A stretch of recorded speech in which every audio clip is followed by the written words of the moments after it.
Hi, my name is Wilson, and these are my top 50 albums of 2025. At number 50, we have Only Dust Remains by Backwash. This is an extremely powerful and moving album. The title track is extraordinary and an awesome way to end out the album. Definitely quieter than her other works, but in terms of quality, it's great. At 49, we have Luminescent Creatures by Ichiko Aoba. Now, the term floating is very overused when it comes to describing music, but this album genuinely does make me feel like I am floating.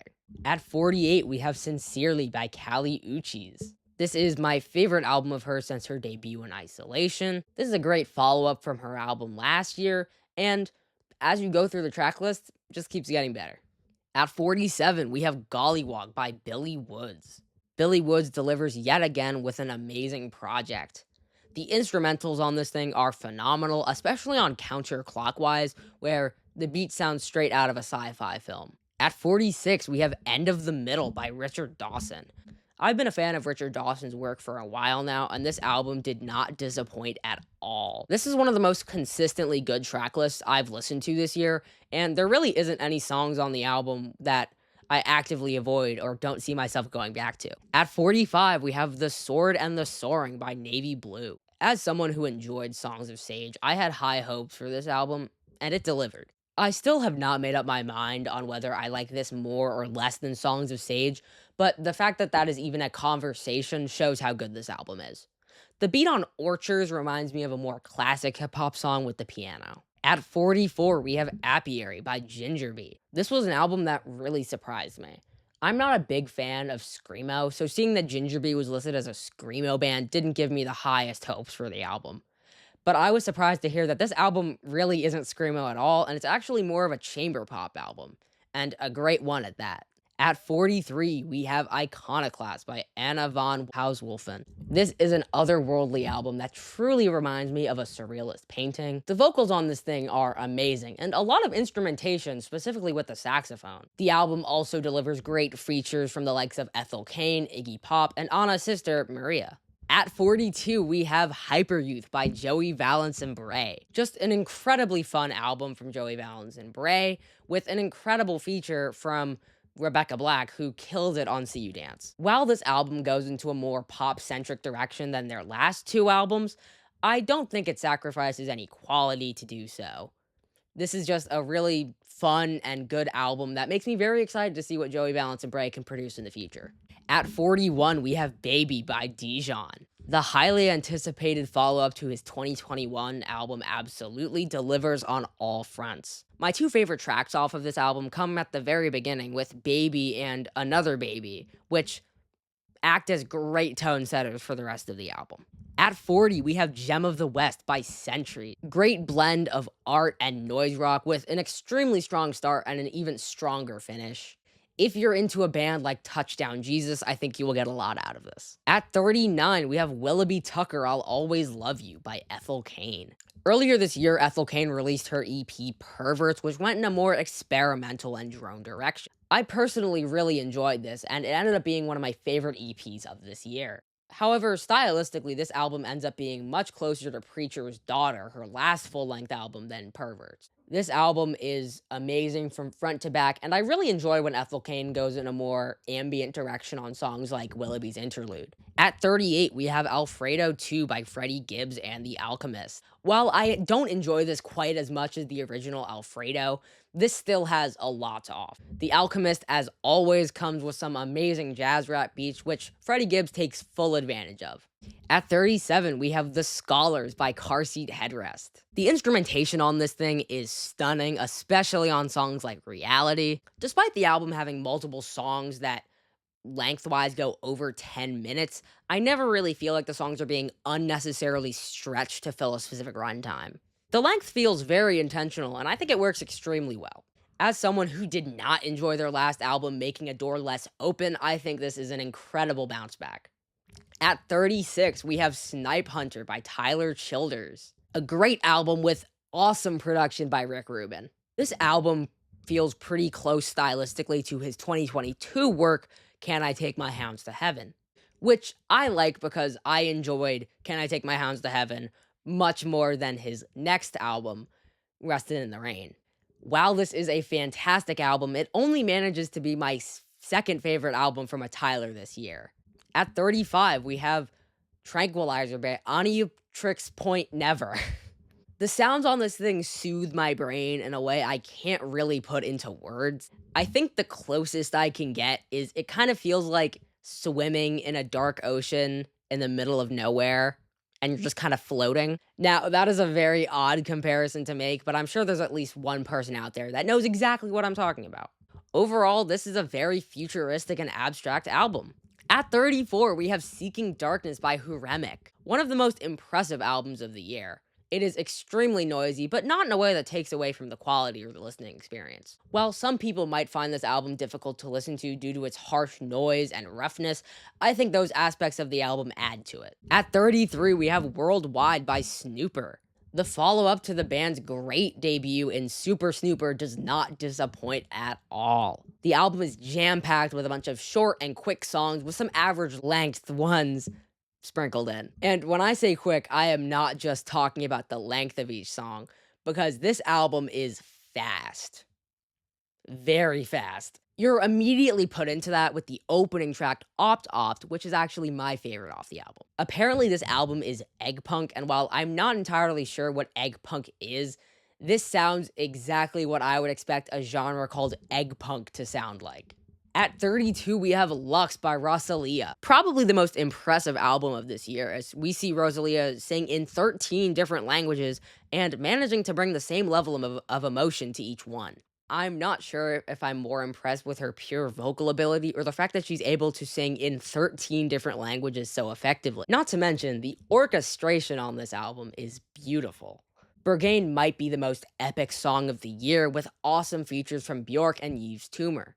I had very high hopes for this album, and in all honesty, it surpassed them. At 31, we have Switcheroo by Jelly Haha.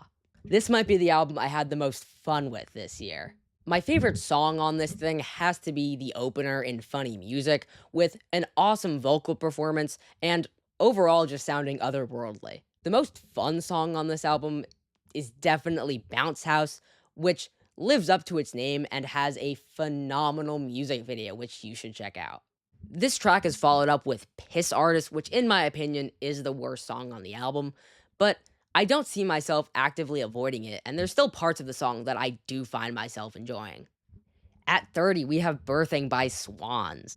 The big sound era of Swans ends with a bang because Birthing is my favorite album from them in almost 10 years. Each song on this thing feels like a full, complete story with an intro, a climax, and a conclusion.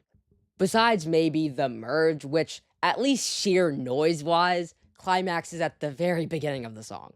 It's out there, it's experimental, and overall just another great post-rock album from Swans. At 29, we have Pirouette by Model Actrice. After a solid debut album in Dog's Body, Model Actrice comes back with an even better project. This album offers a lot of variety with a rock ballad in Acid Rain, and Cinderella and Vespers, which really sound like a disturbing dream. Speaking of Cinderella, it ended up being my favorite song off of this album. It's a bit softer and easier to listen to than some of the other tracks on this thing, such as Poppy, which comes directly after Cinderella, but I think the melodic nature of the song only adds to the listening experience. At 28, we have Tomorrow We Escape by Horror. This is an awesome industrial hip hop album. This duo has seen a lot of comparisons to Death Grips, and it's not hard to see why. While this album brings a lot more to the table than just being similar to Death Grips, if you enjoy Death Grips, I think you will enjoy this too. The album starts off a bit softer with I Miss Home and its dreamy synths, but you're very quickly rushed into the intensity of Horror's music with Escape. My favorite track off of this album ended up being Incline. At 27, we have my favorite album from a Tyler this year, Don't Tap the Glass by Tyler, the Creator. This was one of the surprise albums of 2025, with it being announced only 3 days before release. People, me included, didn't expect Tyler to drop an album so soon after releasing Chromacopia. While I don't like this album quite as much as Chromacopia, it still has a lot to bring.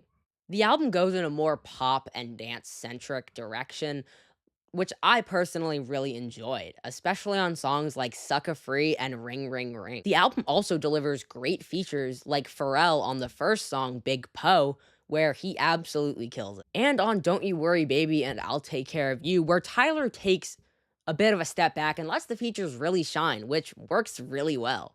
At 26, we have The Passionate Ones by Nourished by Time. This album is an amazing mix of R&B and neo-psychedelia. While the songs can feel messy at times, I really don't think it takes away from the album experience, and I think it in fact adds to it. There are some times where I'm not a huge fan of the vocal performance, like on songs like Crazy People, but for the most part, I'm a fan of Nourished by Time vocals. This album is great and is one of my favorite R&B albums of 2025. Getting the second half of the list started, we have Yuki by Bet Cover. This is an incredibly jazzy album from a band I had not heard of up until listening to this project. Also, for anyone who's curious what the title translates to, Yuki means courage in Japanese. Instrumentals on this album are amazing, and the vocals are just as good, if not better. Even though I do not personally speak Japanese, I can really hear the emotion in the lead singer's voice, especially on the closer track, which the English translation for is apparently Galaxy Golden Boy. This was an incredible album from start to finish, and I highly recommend you give it a listen. At 24, we have I'll Be Waving As You Drive Away by Hayden Pettigo. This is an album that really transports you into the world that Hayden Pettigo is creating. From start to finish, the tone of this album stays relatively similar. Even without lyrics, this album captures emotion and tells a story very well, even if I can't quite put that story into words. This ended up being my second favorite American Primitivism album of this year. At 23, we have Nested in Tangles by Hannah Francis. This is one of the best folk albums of this year. The vocal performance on this album is amazing, and the only part I'm not particularly fond of is the overlapping vocals on Surviving You. Lyrics on this album are top tier, especially on songs like Falling From and Further, which delves into the fear of abandonment. At 22, we have a special guest. Please welcome Dom. Hello, ladies and gentlemen. It's me, Dom. I make videos, and you get it. You know, whatever. 2025 has been encapsulated by one thing, I believe, this year, and that is the youth. Whether it was Flare by Tataje, Dopamine by Lil Tecca, and my personal pick, Sankofa by Red Veil. If you haven't listened to jazz rap before, or you have and you're just not familiar with it, I highly encourage you to listen to this album. It is the perfect album, whether you're a beginner in listening to it or you're just, a consistent listener. Every single song is a certified banger. My personal favorite track on this album is absolutely Pray For Me. It's used to explore the concept of psyche violence and the specific torture of, having an impending doom with that overlooms your achievements and everything. Fearing that he's just destined to become, another tragedy for the internet to just watch and observe and obsess over. At its core, Sankofa is just an artist leaving its hometown and exploring mental health and battling it, and also fighting to preserve his identity. To me, it's a 10 out of 10 album. And I really appreciate Wilson for you giving me this opportunity. Let's go back to you, back in the studio, buddy. At 21, we have God Does Like Ugly by JID. After a 3-year wait, we get the fourth full-length album from Atlanta rapper JID. This album, as always, has JID's signature snappy and quick rap style, which I think he pulls off really well, even though I'm not always a fan of rappers who rap at his speed and technicality. The album is jam-packed with awesome samples, like on GZ, which samples a loop called Flute Thing I Don't Know by German producer Motaku361. If this sample sounds familiar to you, it's probably because it's also the main loop used in Comethazine's Walk. My personal favorite sample on this album is on VCRs with Vince Staples. The song samples The Mexican by Babe Ruth, which is a progressive funk and rock song from the 1970s. This song has cultural relevance because it was played at some of the earliest hip-hop parties in New York. The Clips feature is also awesome on Community, making it one of my favorite songs on the album. At 20, we have Bleeds by Wednesday. If you're into bands like Hole or Sonic Youth, I think you will get a lot out of this. Mostly because it really embraces a lot of its 90s influences. My favorite track off of this album ended up being Townies, but I also love songs like Carolina Murder Suicide and Wound Up Here. At 19, we have Cabin in the Sky by De La Soul. De La Soul comes back with what I think is their best album of the 21st century, and I don't think it's very close. The production on this album is the production on this album is superb. There are so many great features on this thing from the likes of Nas, Killer Mike, Black Thought, and Q-Tip of Tribe Called Quest fame. I've always loved how Q-Tip sounds when he raps, and he has not lost that at all since the last time I heard him rap on We Got It Here, Thank You for Your Service back in 2016. Rapping ability for De La Soul is very much still there after almost 10 years since their last project. This album is just one of the reasons why it feels like older rap groups and artists really dominated 2025. At 18, we have Balloonerism by Mac Miller. The second posthumous album from Mac Miller delivers yet again. Much like the first posthumous album, Circles, this album feels very complete and cohesive. Unlike other posthumous albums, which feel incomplete, scrappy, and honestly feel like cash grabs. This was recorded during the Faces era, with the last recording that made the final cut being from 2016. If you enjoy Mac Miller's other projects, I think you will like this one as well. At 17, we have Noble and Godlike in Ruin by Deerhoof. Experimental rock band Deerhoof delivers yet again on a stellar project. The album is very noisy with great instrumentals, helped a lot by the incredible drumming performance by Satomi Matsuzaki. This band has delivered great albums for years now, so it really shouldn't be surprising that this one lives up to its expectations. At 16, we have Last Night I Heard the Dog Star Bark by Gwennifer Raymond. The album has the most impressive instrumentation of any album I've listened to this year. This ended up being my favorite American Primitivism album of the year. And if you enjoy artists like Hayden Pedigo, who I've already mentioned in this video, I think you will like this as well. Gwennifer Raymond's guitar ability is beyond incredible, and after listening to this, I'm gonna have to check out her other two full-length albums. At 15, we're gonna have another special guest. Please welcome Who Is Hulo. Hey camera, hijacking Wilson's video to talk about the next album on this list, which is also one of my personal favorites, Tether by Anastasia. Wow, this is an incredible record. It's 11 or so songs, and it is a beautiful folk acoustic record with some of the most haunting and chilling vocals from this year. I love Anastasia's vocal work and her inflections. There's so much to love on this album because even if it's a more upbeat song like Overflow or like the end of the outro track, or it's a bit more of a mellower cut, you're gonna get so much out of this record. I think it is stunning. I think the production is incredible. I think each song does not overstay its welcome, and I think they're also well crafted. If you take it from me, not only do I think this is one of the best records from this year, but I also think it's a great example of an artist truly making an uncompromising album and it being just so well made. My favorite track on this album is Villain, but there's also great songs like Overflow, Satisfy Me, Believer. Honestly, I can name all the tracks. They're all so great. I'm hoping that y'all dive into this album because, hey, take it from me and Wilson, it is one of the best from this year. At 14, we have Viagra Boys by Viagra Boys, an album that I and many others were looking forward to after an amazing album in Cave World, which was released in 2022. My excitement for this album only increased after 3 incredible singles, my favorite of which was Uno 2, which remains my favorite song on the album. The Swedish post-punk band comes through and makes an album on par with their last. It's very fun and very artful, with some at times ridiculous lyrics, which is very apparent on songs like Uno 2, which I'm pretty sure is about someone's dentist who is also their veterinarian. You can try to figure that one out. But amidst this incredibly chaotic song, Viagra Boys still manage to give you a clear story to follow, and they make it very engaging. Please tell me in the comments whether you think this album should count as self-titled or not, because I do not know.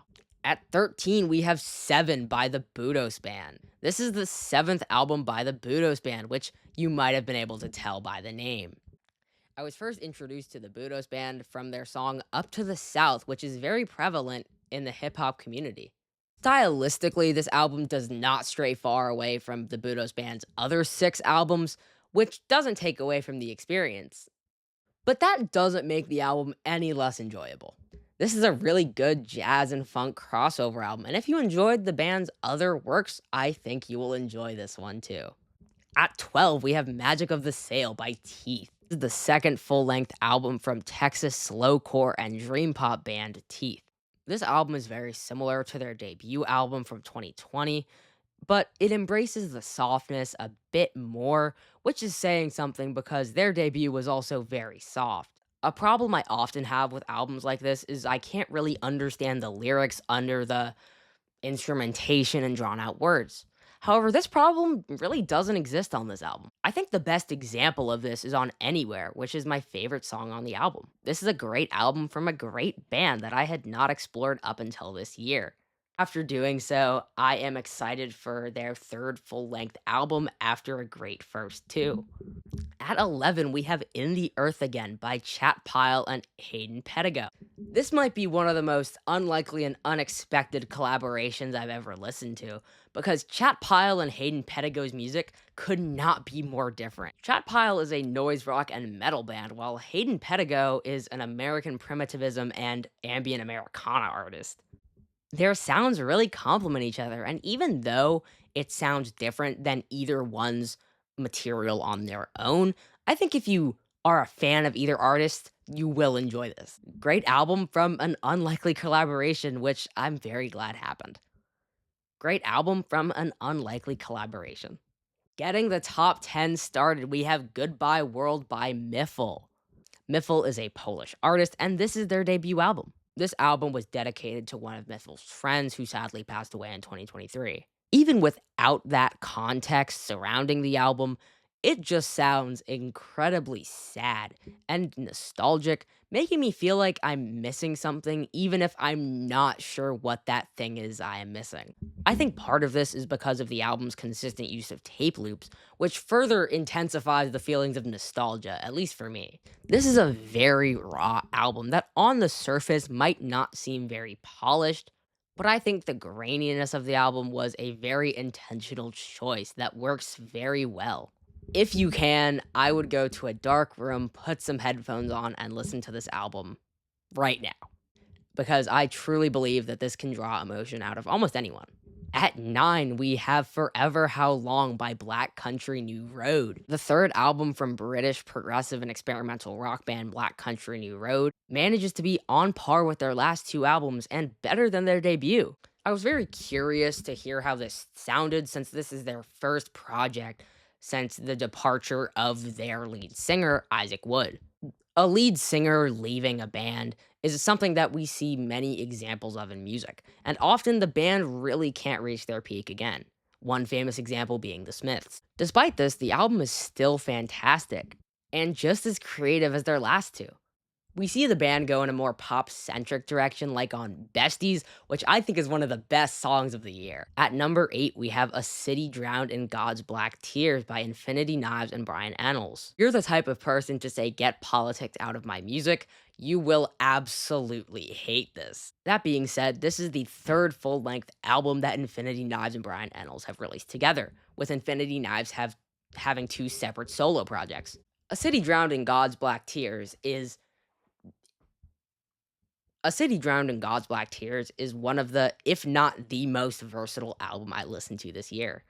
It goes from hardcore rap on songs like Baggy to folk on songs like Everyone I Love Is Depressed and Two-Headed Buffalo. Despite the differences between the songs, they fit together to make a very cohesive album, which is enjoyable from front to back. At 7, we have Deseo Carne y Voluntad by Candelabro, the second full-length album from Chilean art rock band Candelabro is truly fantastic. If you're wondering, Deseo Carne y Voluntad translates to desire, flesh, and will, as in willpower. This album is extremely experimental and has some of my favorite vocal performances off any album this year. And combined with also having some of my favorite instrumentation of this year, it became, as you would expect, one of my favorite albums of this year. Overall, this is an incredible art rock album, which I would definitely recommend giving a listen. At number 6, we have Cancionera by Natalia Lafourcade. After her last album, De Todas las Flores, the bar was set very high for this album, and it somehow delivers. The album feels incredibly intimate, which is in part because this album was recorded in one long studio session, which makes every song flow together extremely nicely and makes the full album feel like a movie, with each song being its individual important part. As always, Natalia Lafourcade delivers incredible vocal performances with two duo tracks with with El David Aguilar. For lack of a better way of describing it, their voices really complement each other, making the duo tracks some of my favorites off the album. There are so many great songs on this thing, and I'm not sure if this is an unpopular opinion, but I like this more than her last album, De Todas las Flores. At number 5, we have Sinister Grift by Panda Bear. Noah Lennox, also known as Panda Bear, is a member of psychedelic rock band Animal Collective, who has also built a respectable solo career for himself. The structure of the songs are fantastic, and there are some songs that go in a bit of a different direction stylistically, like 50mg. Speaking of 50mg, this song has a brilliant vocal performance by Panda Bear, especially during the chorus, which is a big part of why this is my favorite song on the album. And at number 4, we have our last special guest of the video. Please welcome Invader Wist. What's good, Wilson Nation? It's me, Invader Wist. For my mini review, I wanted to talk about one of my favorite albums of 2025, Vanisher Horizon Scraper by Quedeca. This album is a multi-genre masterpiece, filled with experimentation and ambition. This album effortlessly fuses folk, bossa nova, hip-hop, electronic, rock, and doing all of this while performing in the perspective of a sailor. This album explores themes of loneliness, aging, and different forms of existentialism, while at the same time being able to leave room for some pretty good love songs to help balance it all out. Quedeca proves to be a very capable performer, as on the same album that he embraces high falsetto such as Natural Causes and Godstained, he also reminds us of his rapping ability, like on Thunder, At a Time Like This, and the great Bakuana. No matter what he's doing on any given track, he proves to not only meet the moment, but excels at whatever he decides to do on the track. There are very few features on Vanisher, but the few that do make the album work pretty well, like Oleka on Raging War, as well as her other uncredited background vocals on the album. She provides some very pretty vocals to help complement all the tracks that she's on. Danny Brown also returns to Quedeca's universe to once again rap from the perspective of something very bizarre. In this case, he effortlessly raps from the perspective of the great Bakuana, a mythical dragon from the Philippines folklore. Danny provides his usual weird voice inflections over a very grimy but detailed-oriented hip-hop beat, making for one of the most surreal moments on the entire album. We end the album with the song predominantly led by the man Murjana, but you can put the name on the screen. I do not know how to pronounce that shit. With two very eerie and melodic monologues from the vocalist Harry Wilkinson, while the rest of the band adds endless layers to Quedeca's deep and detailed-oriented production. This makes for a powerful closer for the album and its story. I mean, shit made me tear up when I first heard it. God damn! Quedeca proves multiple things with this album. Not only how versatile he is, with all the different styles he experiments with, but also how great of a songwriter he is. And he proves only a guy like him could write a song like Foregone or Monday and put it on the same album as the great Bakuana. If you want an album of versatility, narrative, and musical caliber of a musician who's been making music his whole life, then you should totally check out Vanisher Horizon Scraper by Quedeca. There's a little bit of something for everybody on this album. This is definitely a top 3 albums of 2025 for me. Thanks for having me, Wilson. Taking the bronze medal of the year, we have Racing Mount Pleasant by Racing Mount Pleasant. The self-titled album from Michigan rock and pop band Racing Mount Pleasant, formerly known as Kingfisher, come to us with an incredible chamber rock album. The album is very experimental, the vocals are very impressive, and the whole album just feels very large in terms of sound. As in, it takes up a lot of space, even if I can't quite tell you where that space is. If you like Black Country New Road, I think you will get a lot out of this album. This album is epic from start to finish. The album keeps you captivated from start to back with really grand instrumentation, which I loved. And taking the silver medal of 2025, we have Let God Sort 'Em Out by Clips. What can I say about this album that has not already been said? Hip-hop Virginia sibling duo Clips come out of their 16-year hiatus to release what could be argued as their best album yet, which is really saying something because their 2006 album Hell Hath No Fury is incredible in its own right. However, this album, in my and many others' opinions, manages to be on par with Hell Hath No Fury. The opening track is extremely moving, and the quality only continues with the next song. On first listen, I was really just waiting for the album to take a decline in quality, but it really never does. While I would say I prefer the first half of the album to the second, that really isn't a diss towards the second half, and really just proves how good the first 6 to 7 songs are.